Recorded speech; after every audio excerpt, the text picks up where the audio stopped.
हाय दोस्तों, मैं एडवोकेट सुरजीत कुमार मलिक अपने इस यूट्यूब चैनल में आपका स्वागत करता हूं। आशा है डोम जाति के बिखरे इतिहास के बारे में आप अच्छे से जान रहे होंगे, समझ रहे होंगे।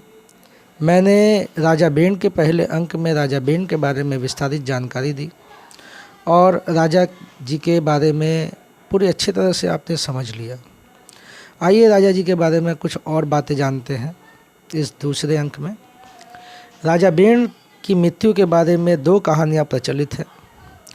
एक कहानी में राजा बेंड की मृत्यु ऋषियों के हुंकारने से होती है और दूसरे कहानी में राजा बेंड की मृत्यु चुनकटा ऋषि के द्वारा होती है। हमारे एक सब्सक्राइबर हैं जिन्होंने राजा बेंड के इतिहास पर एक कमेंट किया कि राजा बेंड की मृत्यु चुनकटा ऋषि के द्वारा हुई है और हमारे राजा बेंड के पास 72 अक्षौहिणी सेना थी। तो मैं बताता चलूँ आपको कि एक अक्षौहिणी सेना में लगभग 2 लाख सैनिक होते हैं, उससे ज़्यादा ही होते हैं, कम नहीं। तो 2 लाख सैनिकों का बाहुबल एक अक्षौहिणी सेना, मतलब 72 अक्षौहिणी सेना में कितना होगा आप ये समझ सकते हैं। तो आपको ये भी बताता चलूँ कि महाभारत में कौरव और पांडवों को मिलाकर 18 अक्षौहिणी सेना थी। उन 18 अक्षौहिणी सेनाओं में युद्ध हुआ और उसका निर्णय आने में 18 दिन लगे। तो क्या ये संभव है कि चुनकटा ऋषि अकेले ही एक राजा बेंड जिनके पास 72 अक्षौहिणी सेना थी उनको हरा दे?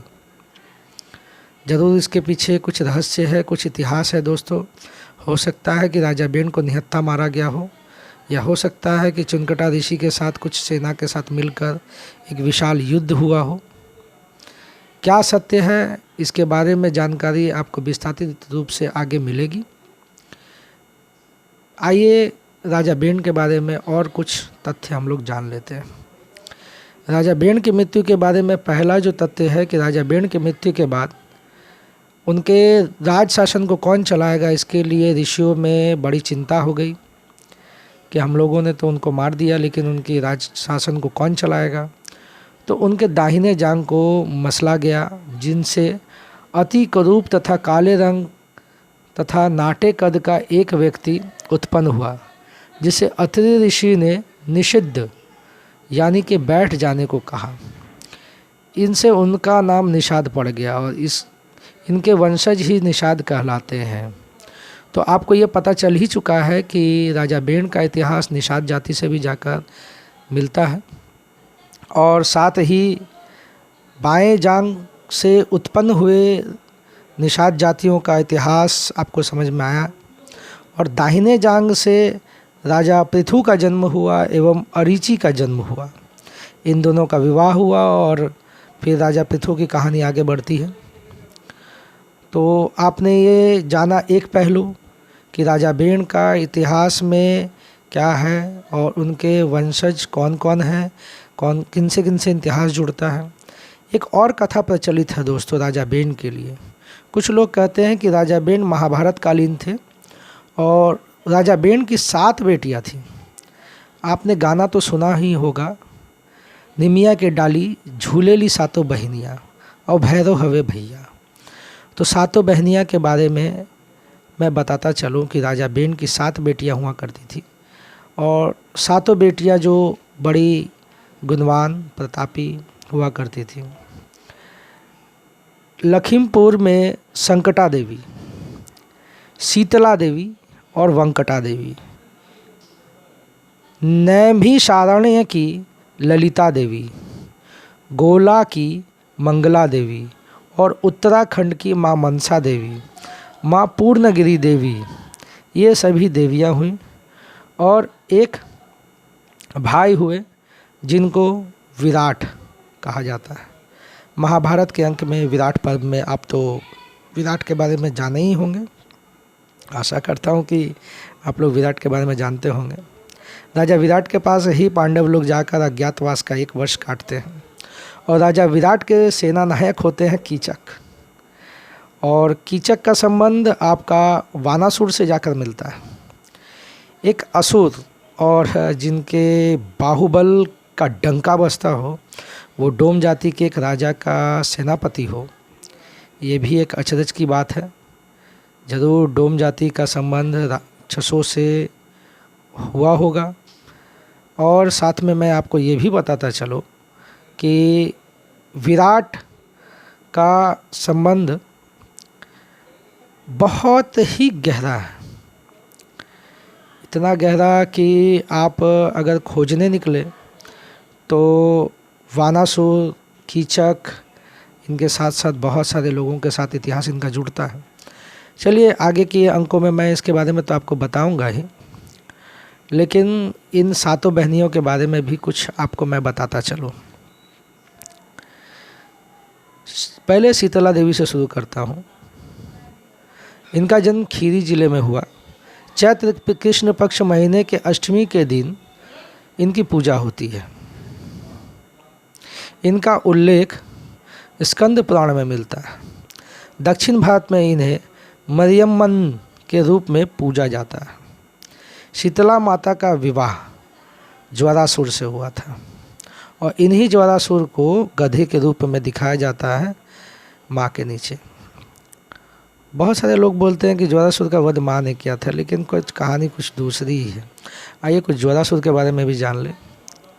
एक बार ज्वारासुर का वध विष्णु जी ने किया और इनके 3 टुकड़े सुदर्शन चक्र से कर दिए। बाद में ज्वारासुर को ब्रह्मा जी द्वारा पुनर्जीवित किया गया और 3 भागों में इनको शामिल हो गए। तीनों भागों को शामिल कर लिया गया, लेकिन उस समय तक तीनों अंगों के सिर और अंग बड़े हो चुके थे। इस प्रकार ज्वारासुर के 3 मुख, 3 पैर और एक ही समय में 10 दिशाओं में चलने की क्षमता प्राप्त हो चुकी थी। तो ये संभव है कि ज्वारासुर का वध हुआ हो, ज्वारासुर के 3 पुत्र हों, तीनों में राज बराबर बटा हो और तीनों के विस्तार होने पे उन्होंने अपने साम्राज्य का विस्तार किया हो 10 दिशाओं में। तो कुछ न कुछ तो इतिहास में मिलावट की गई है दूसरे लोगों के जरिए। चलिए कोई बात नहीं है, हम लोग अपना इतिहास खोजने में लगे रहेंगे। और इसके बाद है संकटा देवी। जन्म खीरी जिले में हुआ। यह माता कश्मीरियों की कुल देवी के रूप में विख्यात है। इन्हें राज्ञा देवी, खीर भवानी के नाम से भी बुलाया जाता है। चौपटिया के रानी कटरा में माँ का मंदिर लखनऊ में भी है। यहाँ पर कश्मीर के माँ खीर भवानी की प्रतिमा का रूप ही है। आपको बताता चलूँ कि संकटा माता का इतिहास कुछ डोम जाति से मिलता है। इस चीज़ की जानकारी आपको राजा बेण के इतिहास के जरिए से पता चल ही रही होगी। आगे मैं कश्मीर के बारे में पूरा डिटेल में आपको बताऊंगा। मंगला देवी कर्नाटक की नेत्रवती और गुरुपुरा नदियों के संगम स्थल पर बसा मंगलौर कर्नाटक के दक्षिण पश्चिमी तट पर स्थित है। मंगलौर को प्राचीन काल में नौरा के नाम से भी जाना जाता है। मंगलौर नाम मंगला देवी मंदिर के नाम पर पड़ा। मंगला देवी अलूपा राजवंश की कुलदेवी थी। मंगला देवी को सर्वमंगला माता भी कहा जाता है। अलूपाओं के लगभग 1200 वर्षों में लंबे समय तक शासन किया, कभी स्वतंत्र रूप से और कभी ज़्यादातर अधीन रूप से। तो भारतीय इतिहास में यह सबसे अधिक लंबा शासन करने वाला साम्राज्य था, जो कि हमारे मंगला देवी से जुड़ा हुआ है। आइए इसके बाद और एक माता के पास चलते हैं, वंकटा देवी। वंकटा देवी का इतिहास बहुत ही विस्तृत है, इसको मैं अगले अंक में लेना पसंद करूंगा। आइए एक और माता के पास चलते हैं, मनसा देवी। बंगाल में इस माता को पूजा जाता है और रन्ना पूजा इसी माता के नाम पे होती है। वासुकी देवी भी इन्हें कहा जाता है और इनका आसन हंस है। अधिकतर जगहों पर मनसा देवी के पति जरत्कारु को कहा गया है और इनका पुत्र आस्तिक है। इनका पुत्र आस्तिक है और अपनी माता की कृपा से सर्पों को जन्मेजय के यज्ञ से बचाया था। एक प्रकार का यज्ञ चल रहा था जिसमें नागवंशियों को पूर्ण तरह से खत्म किया जा सके, उस यज्ञ से इन्होंने बचाया था। तो ये किनका यज्ञ था, क्या था, थोड़ा बता दें। कृष्ण के भांजे परीक्षित के तक्षक नाग ने जब डस लिया तो उनके बेटे जन्मेजय ने सर्प यज्ञ कराया। तो आपको पता चला कि जन्मेजय कौन है, सर्प यज्ञ क्या हुआ। हरिद्वार और चंडीगढ़ में देवी का विश्व प्रसिद्ध मंदिर 14वीं सदी के बाद इन्हें पूजा जाने लगा।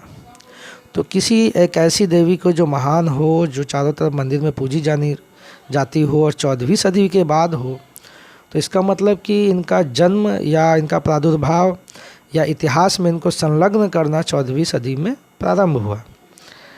तो इनको ये भी कहा जाता है कि इनका जन्म समुद्र मंथन के बाद हुआ, और ये भी कहा जाता है कि समुद्र मंथन में जो हलाहल विष निकला, उस हलाहल विष को शिव जी ने जो पान किया तो उसके कष्ट को सहने में माँ मनसा ने बहुत मदद की, जिससे शिव जी को बहुत राहत महसूस हुई। फिर आपको बताता चलूँ इनके बाद ललिता देवी। देवी ललिता को त्रिपुरा सुंदरी भी कहते हैं। आप जानते हैं कि त्रिपुरासुरों का था, असुरों का था, और त्रिपुरासुर राक्षस वंश से जुड़े हुए थे। फिर इनको ललिता देवी को त्रिपुर सुंदरी क्यों कहा जाता है, इसके विषय में विस्तारित जानकारी आप लोग को मिलेगी आगे। इन्हें सोडसी भी कहा जाता है। दक्षिणी त्रिपुरा उदयपुर शहर के राधा किशोर ग्राम में इनका मंदिर है। त्रिपुरा के कचूरी वंश को है वंश भी कहा जाता है, और इस है वंश के कुल देवी हैं ललिता देवी या त्रिपुरा सुंदरी। आइए आगे एक और माता है, माँ पूर्णागिरी देवी। उत्तराखंड के टनकपुर अन्नपूर्ण शिखर पर इनका मंदिर है। उत्तराखंड से जुड़े रुहेलखंड और लखनऊ के 23 जिलों के लोग माँ को अपनी कुलदेवी मानते हैं। तो आपने देखा कि क्या है माताओं का प्रताप, क्या है इनका इतिहास। और इनके एक भाई हुआ करते थे जिनको भैरव भी कहीं कहा जाता है तो कहीं विराट भी कहा जाता है। विराट का इतिहास आपको मैं बता ही चुका हूँ। और कहीं कहीं पे इनको माना के चरण कुल में जन्म लिया हुआ माना जाता है, और कहा जाता है कि खोड़ियार माता है। 7 बहनें खोड़ियार माता की थी।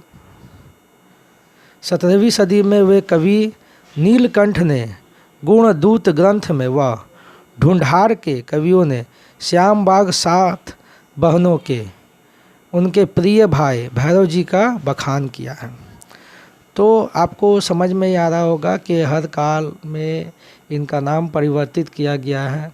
खोड़ियार माता का जो वर्णन है, जो जन्म है, उनके पिता का नाम ममदिया या ममैया या उनकी माँ का नाम देवलवा या मीनबाई था, ये कहा जाता है। उनकी 7 बहनें थी और एक भाई थे। ये वो शिकार करते हैं।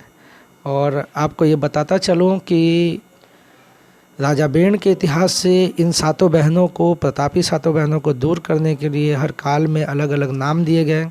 अलग अलग जगह में इनके अलग अलग नाम हैं, ताकि इन 7 बहनों को, इतिहास को राजा बेन से ना जोड़ा जाए। और संभवतः राजा बेन ने अपने बड़े भारतवर्ष के संपत्ति के कुछ अंश के रूप में हर एक बेटी को अपना एक क्षेत्र दिया शासन करने के लिए, और इसी कारण से उस क्षेत्र के लोग या उस क्षेत्र के राजवंश इनको अपनी कुल माता मानते हैं। तो ये भी संभव है कि उस क्षेत्र के जो राजा हुआ करते थे उनके साथ वैवाहिक संबंध राजा बेन के परिवार के रहे हो। तो इससे ये भी साबित होता है कि डोम जाति का वैवाहिक संबंध किन किन जगहों पे था।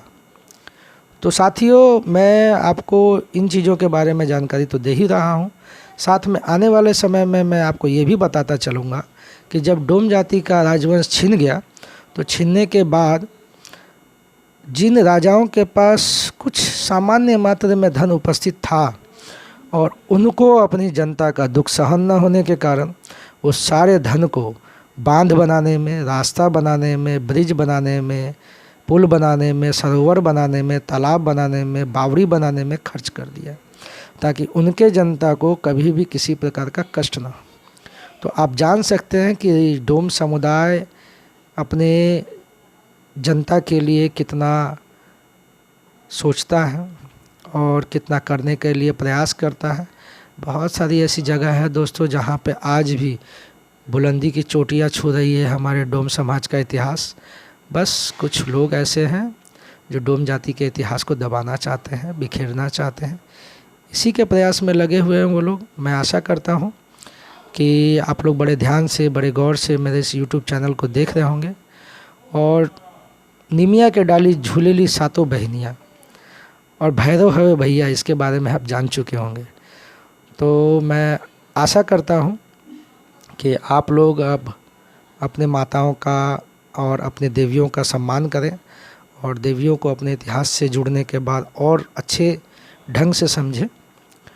एक चीज़ मैं भूल रहा हूँ साथियों, जिसको मैं बताना चाहूँगा कि माँ मनसा को यूपी में माँ मेहता रानी भी कहते हैं। माँ मेहता रानी का फ़ोटो भी मैं यहाँ डाल रहा हूँ, बड़ा गौर से देख लीजिएगा। माँ मनसा का भी डाल रहा हूँ, कुछ आपको शायद समझ में आए। और मैं आशा करता हूँ कि इस यूट्यूब चैनल को आप लोग प्यार देंगे और अपने प्रश्न को इसी तरह बरकरार रखेंगे ताकि मैं जवाब दे सकूँ। सभी प्रश्नों के जवाब मेरे पास हैं और मैं आशा करता हूँ कि आप लोग इस यूट्यूब चैनल से जुड़े, कमेंट करें, शेयर करें, सब्सक्राइब करें और इस चैनल को बुलंदी तक पहुँचाएँ ताकि डोम जाति का इतिहास हर घर में, हर जन जन तक पहुँचे। जो घृणा लोगों में ये ढुकी हुई है या व्याप्त है कि डोम जाति एक घृणित जाति है, उसका कोई इतिहास नहीं है, कम से कम उस घृणा को ख़त्म किया जा सके ताकि समानांतर भाव से हमारे या डोम जाति के लोग समानांतर भाव से समाज में मिल सके और समाज में मिलकर एकजुट होकर काम कर सके। आपको मैं ये विश्वास दिलाता हूँ कि मेरे पास इतिहास की इतनी जानकारी है कि जिससे आपका दिल गदगद हो जाएगा। अभी तो बहुत सारे राजा बाकी हैं, बहुत सारा राजवंश का इतिहास बाकी है, बहुत सारे लड़ाकू राजा बाकी हैं, बहुत सारे कर्म बाकी हैं उनके। ऐसे ऐसे चीज़ें बाकी हैं जिनको आप सुनने के बाद चौंक जाएंगे और ऐसी ऐसी कहानियाँ बाकी हैं जो आप ध्यान से सुनना चाहेंगे। मेरा अनुरोध यही रहेगा कि इस चैनल से जुड़े, सब्सक्राइब करें और बेल आइकन को ज़रूर दबाएं। दोस्तों, साथियों, डोम जाति का इतिहास को प्रचारित कीजिए, विस्तार कीजिए और मेरे आने वाली जो किताब है डोम जाति का बिखरा इतिहास, उसमें इन चीज़ों को आप विस्तार से पढ़िए फ़ोटो के साथ। और मैं आपसे अलविदा लेता हूँ। जय भीम साथियों।